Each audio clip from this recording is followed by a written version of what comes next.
All of this starts with a scheme between Littlefinger and Lysa that's motivated by their relationships with Cat. The plot they concocted was fundamentally based on sending a message to Cat and how she would then respond. She was the original opening in the armor they used, and then the hits just coming. Ned's biggest issue in King's Landing is that he listens to and eventually trusts in Littlefinger against his own skepticism because Cat vouches for him despite the fact that she knew him for years, and we can see instantly he's not trustworthy.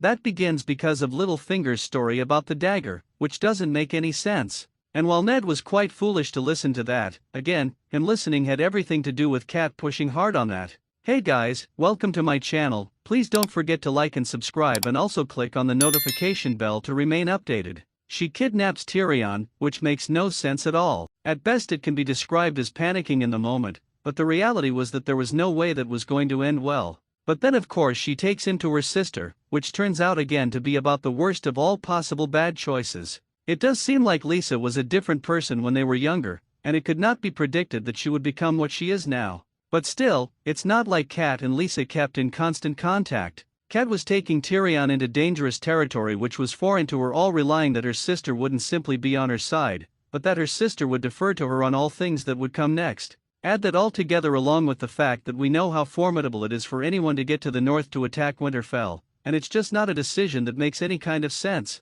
She steps in with Robb and convinces him to let Roose Bolton operate separately from the Stark army. If Cat were already dead at this point, then the whole Bolton betrayal never happens because even a rookie commander saw this as problematic. She lets Jaime Lannister go on a hopeless scheme which then puts Robb in an impossible situation. There was no way for Robb to maintain all alliances after this. And let's also remember that in addition to treating Jon Snow like dirt his entire life, she's the reason why Jon's far more reasoned and humble perspective wasn't there to help Robb, and thus Theon became Robb's most trusted friend, which led to both overaggression and unrealistic faith in what Theon could do on his own. What's so astonishing about this is that this isn't someone like Cersei, who we get the impression we're supposed to believe has a wisdom deficiency. People like Cat and see her as giving sage advice, but for the most part whenever she gives an opinion, she's basically Martin's way of making sure maximum tragedy happens for everyone she loves. I don't see this as hating on Cat, rather, I frankly find it a bit exasperating that the lead good adult female character in the story essentially gets treated like a millstone around the family's neck.